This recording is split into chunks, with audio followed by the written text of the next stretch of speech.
ప్రభువైన యేసు క్రీస్తు నామంలో మనకందరికీ శుభములు. దేవుడు మనల్ని ఇంతగా ప్రేమిస్తున్నాడు.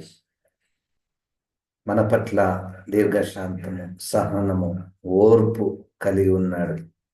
గనుకనే మనము ఇప్పటి వరకు జీవించి ఉన్నాము.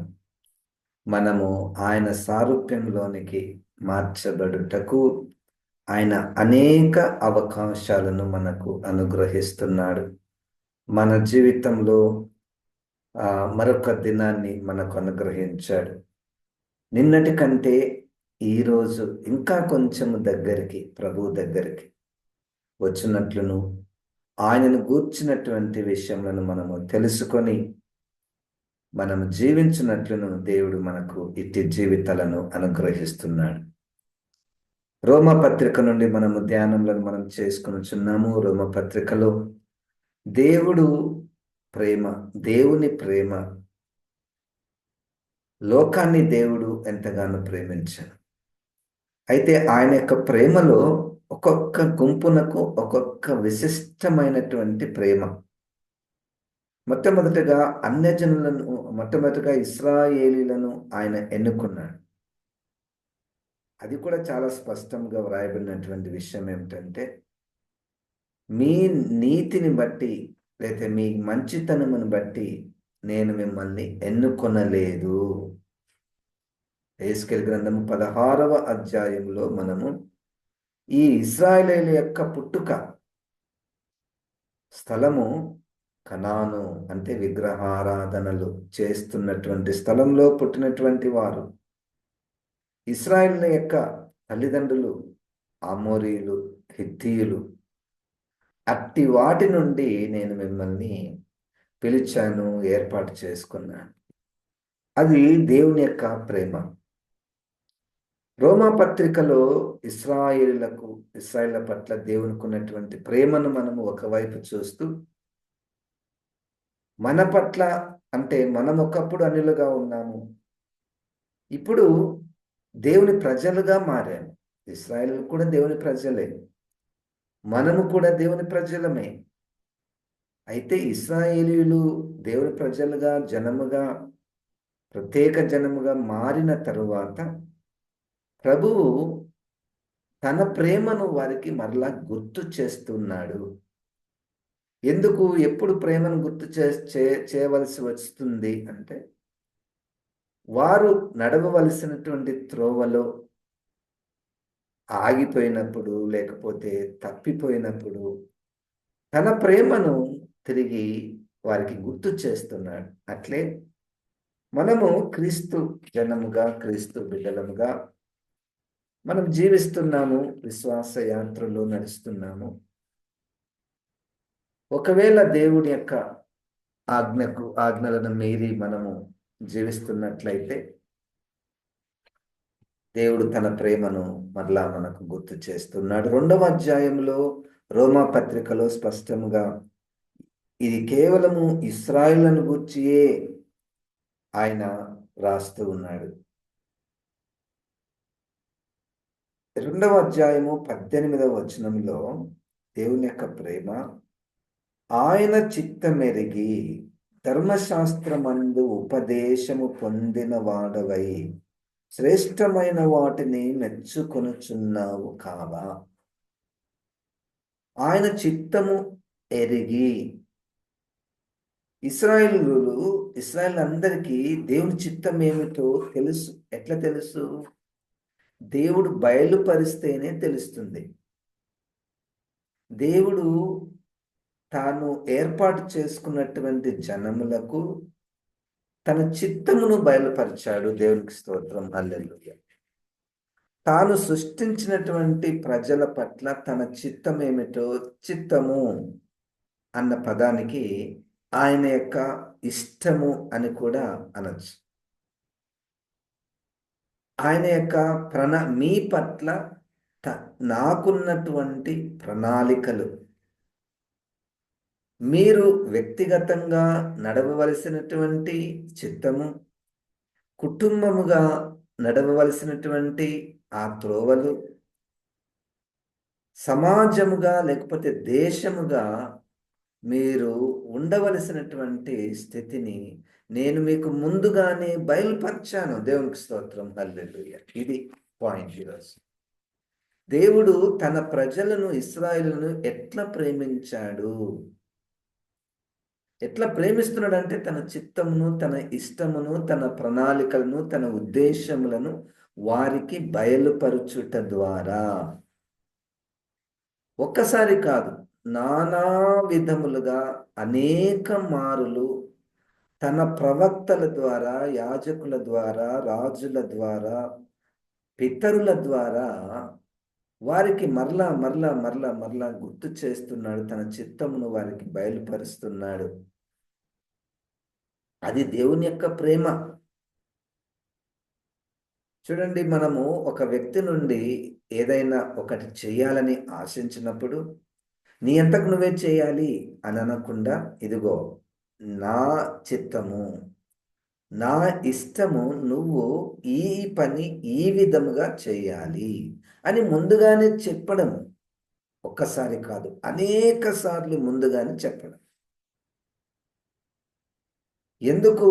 ఇశ్రాయేలులకు 41 రాజులు ఉన్నారు. 41 మంది రాజులు వారిని పరిపాలించారు. రాజు ఎందుకు? రాజు వారిని పరిపాలించాలని దేవుని చిత్తం ఎరిగి ద్వితీయోపదేశకాండము 17వ అధ్యాయంలో ప్రతి రాజు కూడా ధర్మశాస్త్రాన్ని విని, ధర్మశాస్త్రాన్ని తమ తమ సొంత చేతితో రాసుకొని ఆ ధర్మశాస్త్రానుసారంగా ప్రజలను పరిపాలించాలి అన్నటువంటిది దేవుని చిత్తం. ఎందుకు అంతమంది న్యాయాధిపతులు కావాలి?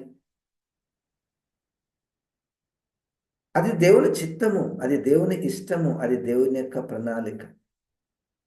ఒక్కొక్క కాలంలో ఒక్కొక్క పద్ధతిలో దేవుడు వారికి తన చిత్తమును బయలుపరుస్తూ వస్తున్నాడు. దేవునికి స్తోత్రం, హల్లెలూయా. వ్యక్తిగతముగా ప్రతి దేవుని యొక్క మనిషి మొట్టమొదటిగా మనము ఆదికాండంలో మనము చూస్తే వ్యక్తిగతముగా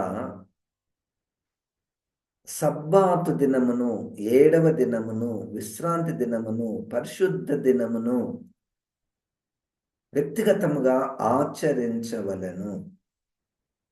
20వ అధ్యాయము నిర్గమకాండంలో దేవుడు 10 ఆజ్ఞల ద్వారా తన చిత్తాన్ని తన ప్రజలకు బయలుపరిచి వారిని ఆ విధంగా ప్రేమించాడు. ఏ జనమునకు లేని విధముగా ఆయన ఆ ఆజ్ఞలను వారికిచ్చి తన చిత్తమును, ఇదిగో మీరు ఇది నా ఇష్టము, మీరు ఈ విధముగా ఉండాలని నా ఇష్టము, నా చిత్తము, మీరు ఆ విశ్రాంతి దినమును పరిశుద్ధముగా ఆచరించాలి. అయితే వారు నెహెమ్యా గ్రంథంలోను మరియు ఇతర గ్రంథాలలో ఈ యొక్క పరిశుద్ధ దినమును మానుకొనుట ఒక తప్పిదము, దాన్ని సరిగ్గా ఆచరించకపోవుట ఇంకొక తప్పిదం. మానుకోవడం లేదు, వస్తున్నారు, విశ్రాంతి దినానికి వస్తున్నారు. మత్తయి సువార్తలు 21వ అధ్యాయంలో దేవాలయంలో ప్రతి విశ్రాంతి దినమునకు ప్రార్థనలకు వస్తున్నారు జనములు. కానీ అక్కడ జరగవలసినటువంటిది జరగడం లేదు. ప్రార్థనలు మాత్రమే జరగవలసినటువంటి స్థలములో వ్యాపారము జరుగుతున్నట్లు ప్రభు అయినటువంటి యేసుక్రీస్తు గుర్తించాడు. దేవుడు మనల్ని ప్రేమించి ఒక దేవాలయమునిచ్చి యాజకులను, ప్రధాన యాజకులను ఏర్పాటు చేసి అనేక నియమ నిబంధనలను ఇచ్చి మీరు విశ్రాంతి దినమును ఈ విధంగా ఆచరించాలి అని ముందుగానే తన చిత్తమును బయలుపరిచాడు కదండి. దేవుడు ఆ విధంగా మనల్ని ప్రేమిస్తూ ఉన్నాడు. తన ఆజ్ఞలను ఇచ్చుట ద్వారా మనల్ని ప్రేమ. మనం కూడా మన పిల్లలకు ఎన్ని ఆజ్ఞలు ఇస్తుంటాము. ఇక్కడ కూర్చోవద్దు, అక్కడ కూర్చోవద్దు, ఇది ఇది తినద్దు, అది తినద్దు, అది వేసుకోవద్దు, ఇది ఇవి వేసుకోవద్దు, అక్కడికి పోవద్దు, ఇక్కడికి పోవద్దు, నువ్వు ఇక్కడికే పోవాలి, ఇక్కడికే కూర్చోవాలి. ఎందుకు అన్ని ఆజ్ఞలను మనం ఇస్తాము? అడుగడుగున వారికి బోధిస్తుంటాం. ఎందుకంటే వారంటే మనకు ప్రేమ. వారంటే మనకు ప్రేమ. అట్లే దేవునికి కూడా, దేవుని ప్రజలంటే ఆయనకు చాలా ఇష్టము, ప్రేమ. కాబట్టి ఆయన తన చిత్తమును వారికి ముందుగానే బయలుపరచను. ఏ జనమునకు ఆయన ఇవ్వలేదు. వాక్యమును యాకోబుకు తెలియచేసిన వాడని, వాక్యమును యాకోబుకు తెలియచేసిన వాడని, ఏ జనముకిలాగునా చేసి ఉండాలేదని. మీరు గమనించండి, మీ చుట్టూ ఉన్నటువంటి ప్రజలకు దేవుడు తన చిత్తమును మనకు బయలుపరిచినట్టు వారికి తెలుసా అండి?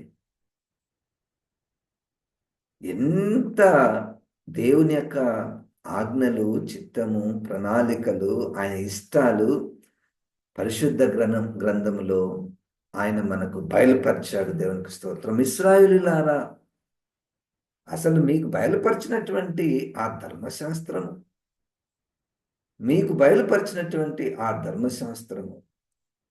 అది ఒక గొప్ప మనకు 20వ అధ్యాయంలో ఎన్నో దినములు ఉపవాసం ఉండి ప్రవక్త అయినటువంటి మోషే గారు సీనాయి పర్వతం మీదకి వెళ్ళినప్పుడు దేవుడు ఆయనకు బయలుపరిచాడు. రాసి ఉంచినటువంటి పలకలను ఆయనకు ఇచ్చాడు. దేవుని చిత్తమును ఎరిగినటువంటి ఇశ్రాయేలులారా, దేవుడు మిమ్మల్ని ఎంతగా ప్రేమిస్తున్నాడు. Guide lines. ఇప్పుడు మనము ఒక ఉద్యోగాన్ని పోతే జాబ్ డిస్క్రిప్షన్ అని అంటున్నది ఒకటి ఉంటుంది. అంటే నువ్వు ఏమేమి పనులు చేయాలి, ఏం పనులు చెప్పకుండా మీరు చేయాలి అంటే ఇక మాటిమాటికి ఇబ్బందులు ఎన్నో వస్తుంటాయి. కానీ ముందుగానే బయలుపరిస్తే, ముందుగానే తెలియచేస్తే ఎక్కడ కూడా తప్పిపోకుండా ఉండాలన్నటువంటి ఉద్దేశం మనకు తెలుస్తుంది. ఇదే 19వ వచనంలో మనం చూస్తే, 2వ అధ్యాయంలో 19వ వచనంలో, జ్ఞాన సత్య స్వరూపమైన ధర్మశాస్త్రము గలవాడవయ్యుండి. ఏంటి వీళ్ళకి ఇచ్చినటువంటి ధర్మశాస్త్రము? దేవుడు వీళ్ళని ఎట్లా ప్రేమిస్తున్నాడంటే తన ధర్మశాస్త్రమును, ఆజ్ఞలను, చిత్తమును, ఉద్దేశములను, ప్రణాళికలను బయలుపరచుట ద్వారా. అది ఎటువంటిది? అది జ్ఞానముతో, దేవుని జ్ఞానముతో నింపబడినటువంటిది, సత్యముతో నింపబడినటువంటిది. దేవునికి స్తోత్రం, హల్లెలూయా. ఇది బయలుపరచబడినది. 1 కొరింథీ 3వ అధ్యాయములో యేసుక్రీస్తు దేవుని జ్ఞానమై ఉన్నాడు. యోహాను సువార్త 1:14 ప్రకారము మరియు యోహాను సువార్త 14:6 ప్రకారము యేసుక్రీస్తు సత్యమై ఉన్నవాడు. యోహాను సువార్త 1:1 ప్రకారం యేసుక్రీస్తు దేవుని వాక్యమై ఉన్నవాడు. అంటే జ్ఞాన సత్య స్వరూపమైనటువంటిది. ఇశ్రాయేలులకు ధర్మశాస్త్రము అక్షరము అయితే, జ్ఞాన సత్య స్వరూపమైనటువంటి యేసుక్రీస్తు మనకు అనుగ్రహించబడ్డాడు. అక్కడ పలకలున్నాయి, గ్రంథాలున్నాయి, పేపర్లున్నాయి, కాగితాలున్నాయి. కానీ ఇక్కడ మాత్రము ఒక యేసుక్రీస్తే ఉన్నాడు. ఇది బయలుపరిచాడు. మనల్ని ప్రేమించి తన చిత్తమును బయలుపరిచాడు. దేవునికి స్తోత్రం. వ్యక్తిగతంగా తన చిత్తమును బయలుపరిచాడు, కుటుంబముగా తన చిత్తమును బయలుపరిచాడు.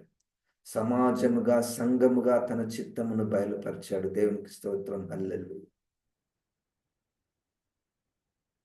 కుటుంబముగా మనము గమనిస్తే 2వ అధ్యాయం 24వ వచనము ఆది కాండములోను, మలాకి గ్రంథము 2వ అధ్యాయము 14వ వచనము ప్రకారం భార్య భర్తల మధ్య ఎటువంటి సంబంధం ఉండవలెనో తన చిత్తమును ముందుగానే బయలుపరిచాడు.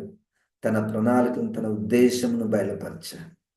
వారిద్దరు కూడా ఏక శరీరమై ఉన్నారు. వారిద్దరు కూడా ఏక శరీరమై ఉన్నారు. అది దేవుని చిత్తము. కొట్లాడుకొని విడాకులు తీసుకొని ఒకరి మీద ఒకరు నిందలు మోపుకుంటూ మాట్లాడుకోకుండా ఉండేది దేవుని చిత్తము కాదు. దేవుడు నిన్ను, నీ కుటుంబాన్ని ప్రేమించి తన చిత్తాన్ని బయలుపరిచాడు. ఇదిగో మీ ఇద్దరు కూడా ఏక శరీరముగా ఉండాలి. ఎట్లా ఉంటారు? అది ఎట్లుంటది? ఏక శరీరముగా ఉండడం అన్నటువంటిది ఎట్లా ఉంటుంది?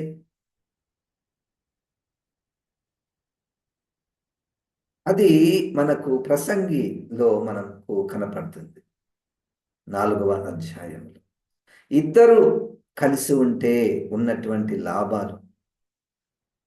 ఇంకొక వ్యక్తి వారి మీదకి వచ్చినప్పుడు వారిద్దరు కలిసి ఆ శత్రువును ఎదిరిస్తారు. వారిద్దరు కలిసి శత్రువును ఎదిరిస్తారు. ఏక శరీరము ఉండడం వలన, ఏక శరీరముగా కుటుంబం ఉండడం వలన అది దేవుని యొక్క చిత్తమును బయలుపరిచేటటువంటిది. ఈనాడు మనకు దానిలో చాలా సమస్యలు ఎదుర్కొంటున్నారు. చాలా సమస్యలు, భార్యాభర్తల మధ్యలో చాలా సమస్యలు ఎదుర్కొంటున్నారు. దేవుని బిడ్డల విషయమే నేను మాట్లాడుతున్నాను. క్రైస్తవులుగా పిలువబడుతున్నటువంటి వారి కొరకే, పిలువబడుతున్నటువంటి వారే మీ ఎడల దేవుని చిత్తం ఏమిటో తెలుసా? అనేక విషయాలు, భార్య ఎట్లా ఉండాలి, భర్త ఎట్లుండాలి, అనేక విషయాలు.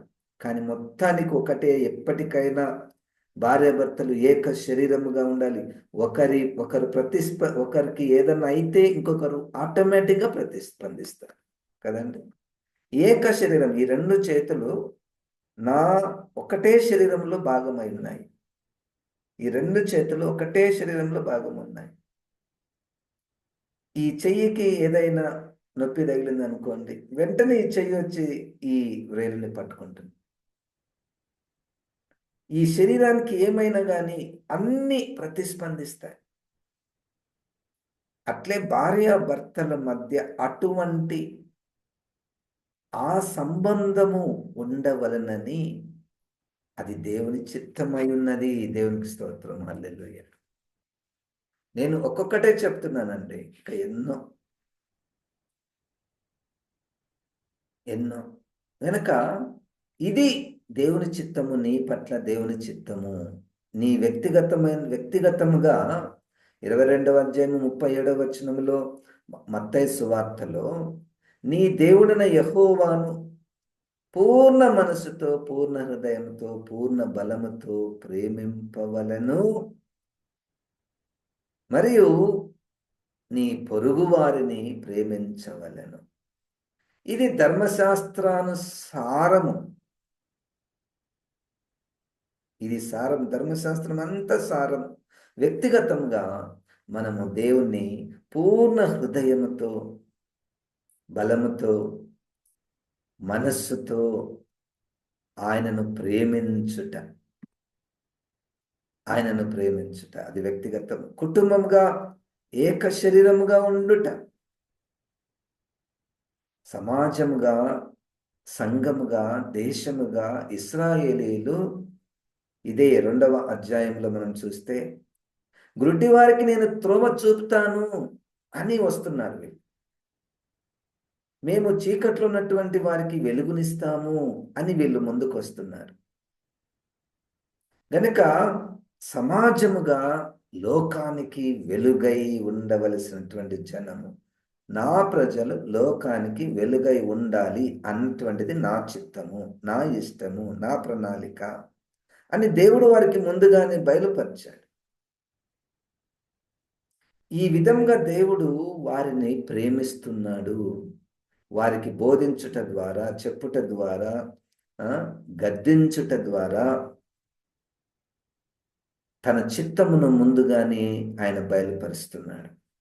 చూడండి, తన చిత్తమును ఎరుగక ఒకవేళ మనము తన చిత్తమును తెలిసి మనము వేరే విధముగా మనం వెళ్తే 7వ అధ్యాయం మత్తయి సువార్తలో 22వ అధ్యాయంలో, ఇదిగో వీళ్ళు నా చిత్తమును తెలుసుకొనక ఏమేమో పనులు చేస్తున్నారు.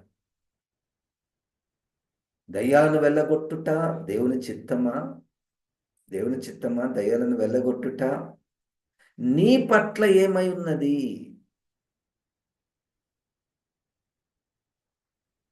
స్వస్థతలు చేయుట ఏమిటో మరి అక్కడ ఇన్ని గొప్ప కార్యాలు చేసినటువంటి వారు లోకంలోనికి ప్రవేశించలేకపోయారు. తండ్రి చిత్తమును ఎరుగక ఏదో వాళ్ళు చేస్తున్నారు నేను కూడా చేస్తా అన్నటువంటిది ఉద్దేశంతో కాక, నీ పట్ల దేవుని చిత్తం ఏమై ఉన్నది? అందుకనే particular revolution and general revolution. వాళ్ళు చేస్తున్నారు కాబట్టి నేను చేస్తాను, అది సరైనటువంటిదా? అది సరైనటువంటిదా? ఒకటే అవయవము ఇతర అవయవాలు పనిచేస్తే ఎట్లా ఉంటుందండి? కాలు పని చెయ్యి చేసి, చెయ్యి పని కాలు చేస్తే ఎట్లుంటుంది? కాలుతో తినాలి. ఏదైనా తినాలంటే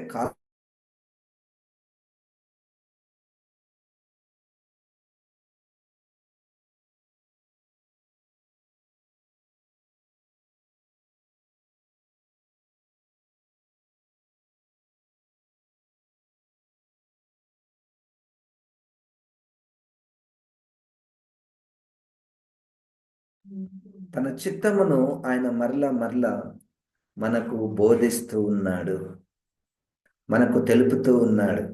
ఆ విధంగా అందుకనే మనకి ఇంతమంది బోధకులు, ఎందుకు ఇంతమంది సేవకులు ఆన్లైన్లోను ఆఫ్లైన్లోను మనకు బోధిస్తున్నారంటే దేవుని ప్రజల పట్ల దేవునికి ఉన్నటువంటి ప్రేమ. ప్రజలు నా చిత్తమును తెలుసుకోవాలి అన్నటువంటి ఉద్దేశంతో తన చిత్తాన్ని ఆయన బయలుపరుస్తూ ఉన్నాడు.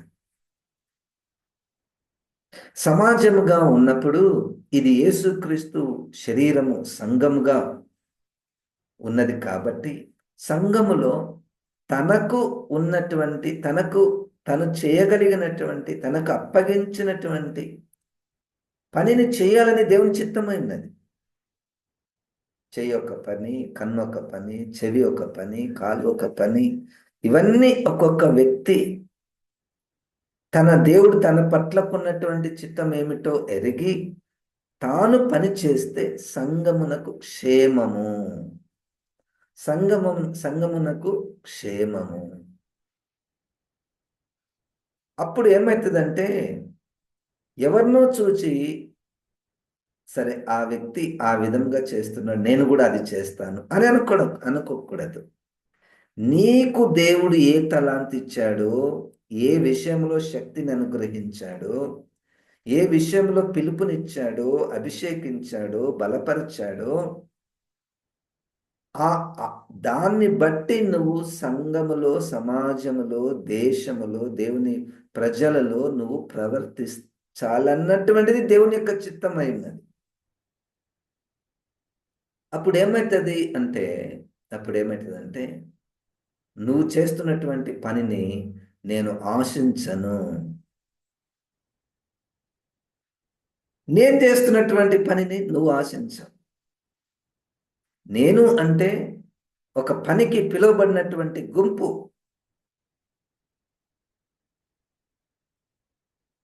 కదండి,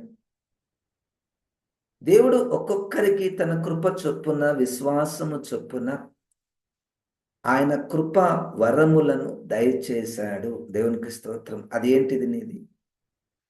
దేని కొరకు నిన్ను పిలిచాడు? దేని కొరకు నిన్ను పిలిచాడు? అది మనం గుర్తించి దానిలో ఆ పని చేస్తే అది సంఘానికి క్షేమంగా ఉంటుంది.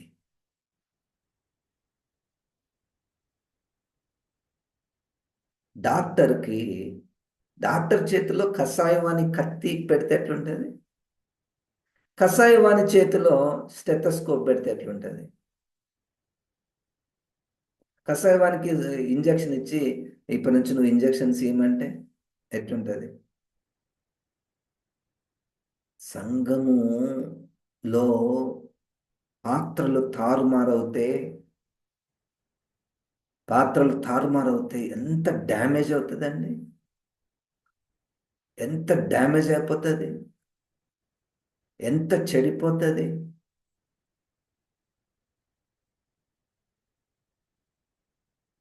నీవు పాట పాడడానికో లేదా ప్రసంగించడానికో ఒకదాని కొరకు పిలువబడ్డావు. దానిలో దేవుడు నీకు శక్తినిచ్చాడు, అభిషేకం ఇచ్చాడు, జ్ఞానం ఇచ్చాడు. నువ్వు చేస్తుంటే నేను కూడా ప్రసంగిస్తా, నువ్వే ఎప్పుడు ప్రసంగించాలి, నేను కూడా ప్రసంగిస్తా అని వస్తే ఏమవుతుంది? నాకు అది లేదు. అయినా నిన్ను చూచి అదేదో బాగుంది, స్టేజ్ మీద ముందుగానే నిలబడచ్చు, మంచిగా మైకు దొరుకుతుంది అని ఆశించి నాకేం తక్కువైంది నేను కూడా చేస్తాను వస్తే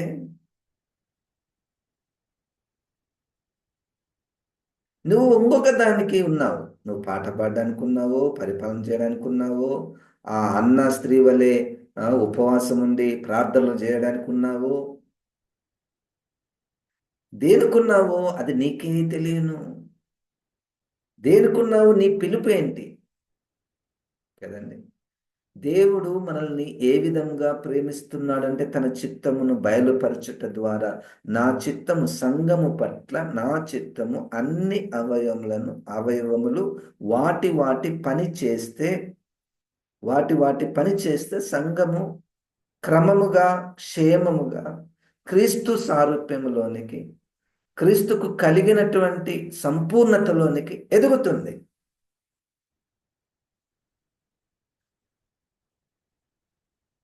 ఉదాహరణకు ఊహించుకుందాము. పుట్టినప్పటి నుంచి ఎవరైనా కాళ్ళతో నడవకుండా చేతులతో నేను నడుస్తానని పెంచడం ప్రారంభించామనుకోండి, ఇప్పటి నుంచి నువ్వు మా పిల్లల్ని చేతులతో నేను నడిపిస్తా అంటే ఎట్లుంటుంది? పెద్దగా అయిన తర్వాత కాళ్ళు పైకుంటాయి, చేతులు కిందుకుంటాయి, నడుస్తుంటారు. నడుస్తాడు. చూసేటోళ్ళు ఏం ఉంటాయి, ఎట్లా చూస్తారు? నవ్వుతారు, హేళన చేస్తారు. ఈ పిచ్చి పట్టింది వీళ్ళకంటారు. పిచ్చి పట్టినాడు. ఎవరు బోధించారు? ఏ తల్లిదండ్రులు పెంచారు ఈయనను? చేతులతో నడవమని ఎవరు చెప్పారు? సంఘము, దేవుని సంఘము, దేవుని సమాజము అట్లా కనపడుతుందేమో ప్రజలకు. వెర్రివారిగా చూస్తున్నారేమో. క్రమముగా ఉండవలసినటువంటి సమాజము, దేవుని చిత్తము క్రమముగా ఉండవలసినటువంటి దాంట్లో ఆ క్రమము తప్పి ఎవరికి బలం ఉంటే వాళ్ళు, నువ్వే ఎందుకు పాట పాడాలి, నేనెందుకు పాట పాడకూడదు? పాటలు రాకపోయినా నేను పాట పాడతా అంటే ఏమవుతుంది?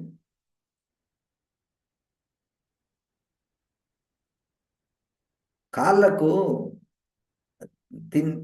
తినడం నేను తెలుసా? కాళ్ళతో మనం తింటామా? కాళ్ళతో మనం తింటే ఎట్లుంటుంది? ఎంత అసహ్యంగా ఉంటుంది, ఎంత హేళనకరంగా ఉంటుంది. అట్లే పాట రాకుండా కానీ పాట పాడతానని పోతాడు చూడండి, అట్లా ఉంటుంది. నేను వాళ్ళని విమర్శించడం లేదు. నువ్వు పోవడం వలన, నేను పోవడం వలన చెయ్యలేనటువంటి పనిని నేను చేయడం వలన సంఘము అంత హేళనకు గురవుతుంది. నీ గురించి, నా గురించి ఇప్పుడు దేవుడు మాట్లాడేది. నా చిత్తం ఏమిటి? నీకు నేను ఒకటి ఇచ్చాను, అది చెయ్యి. వాళ్ళకు నువ్వు సపోర్ట్ చేయి. నువ్వు వాళ్ళకు సపోర్ట్ చేయి. నీకేమి ఇచ్చాను, నువ్వేం చేస్తున్నావు? నీకు ప్రార్థన ఇచ్చినాడా దేవుడు? ప్రార్థన ఇస్తే ప్రార్థన చేయి. పరిపాలన ఎందుకు చేస్తావు? పరిపాలన ఇచ్చే పరిపాలన పొందుకున్నటువంటి వాళ్ళు వేరే విధంగా వాళ్ళకు వరం ఇవ్వబడింది. పరిపాలించేటటువంటి వరమునకు నువ్వు పిలువబడ్డావా? దానికి ఎట్లుంటాయి లక్షణాలు పరిపాలనలో? సత్యము, నీతి, న్యాయము, ప్రాణం పోవునంతగా నువ్వు సత్యానికి న్యాయానికి నిలబడేటటువంటి స్వభావము నీకుంటది కాబట్టి నువ్వు పరిపాలనలో పనికి వస్తావు.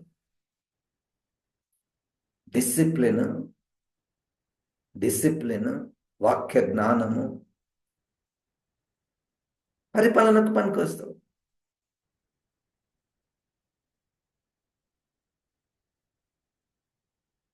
నేను కూడా ప్రసంగిస్తా అంటే దానికి వేరే వాళ్ళు ఉంటారు. నువ్వు ప్రసంగించడానికి నువ్వు ఉన్నప్పుడు నేను కూడా పరిపాలన చేస్తా కాదు, దానికి నువ్వు పిలువబడలేదు. అంటే దేవుని చిత్తము ఏమిటి సంఘము పట్ల అంటే అనేక చిత్తాలు ఉన్నాయి, నేను అన్ని చెప్పడం లేదు. ఒకటేంటంటే సంఘములో, సమాజంలో, దేవుని ప్రజలలో గుంపుగా ఎవరు చేయవలసినటువంటి పని వారు చేయాలి.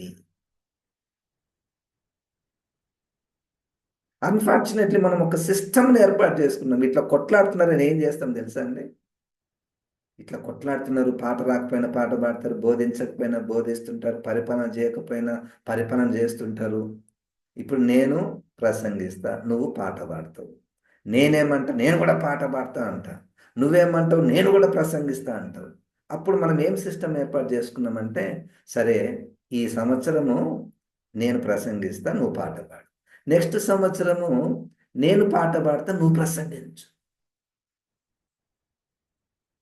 ఏంటి ఇది? దేవుని చిత్తం అండి? సంఘము ఎట్లా కనపడుతుంది? ఈ సంవత్సరం అంతా నేను చేత తింటా, వచ్చే సంవత్సరం కాలుత తింటా అంటే ఎట్లుంటుంది? మన గురించి అది దేవుని చిత్తం కాదు. అట్లా ఉండుట దేవుని చిత్తం కాదు. దేవుని చిత్తము సమాజము పట్ల, సంఘము పట్ల, తన శరీరం పట్ల ఒక క్రమము ఉన్నది.